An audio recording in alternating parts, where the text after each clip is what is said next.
Turkey has criticized Britain for taking too long to inform it about 3 London schoolgirls who traveled to Turkey last week, possibly en route to join Islamist militants in Syria.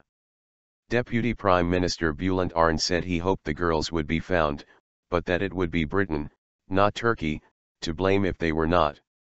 It is an condemnable act for Britain to let 3 girls, who have previously faced allegations, come to Istanbul from Heathrow Airport and then let us know 3 days later.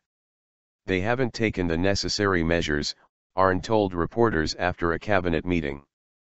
The 3 London schoolgirls arrived at Istanbul Airport on February 17 and British authorities, concerned that they were travelling to join Islamic State of Iraq and the Levant, ISIL, fighters, informed Ankara on February 20, Arınç said.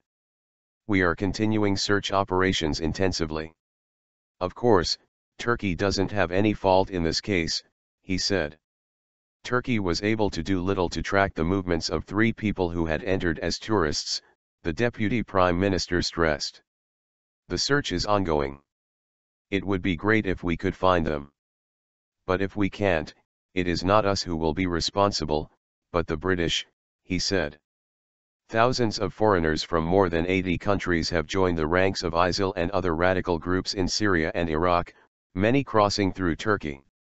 Turkey has said it needs more detailed and faster information from Western intelligence agencies to intercept them.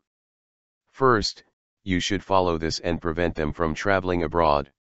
If you couldn't stop them, then you should inform us and tell detain, deport, or follow these people with these passport numbers, Arınç added.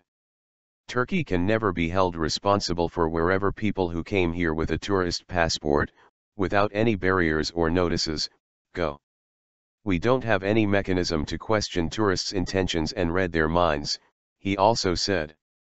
The girls were last seen February 17 at their home addresses in East London. They left their homes and lied to their families about where they would be out for the day. The girls then travelled to Gatwick Airport and boarded a Turkish Airlines flight that departed for Istanbul. Prime Minister David Cameron on February 23 said he was horrified by the way that British teenagers appear to have been radicalised and duped by this poisonous ideology of Islamist extremism while at home on the internet in their bedrooms.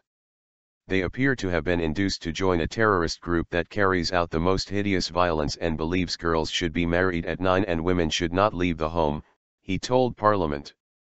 Around 500 British nationals are believed to have travelled to Iraq and Syria to join the ISIL group. Sultana and Begum are British nationals, while Abbas is a German citizen. The 3 were all friends with another student at the school who left for Syria in December, one of some 550 Western women believed to have gone to Syria.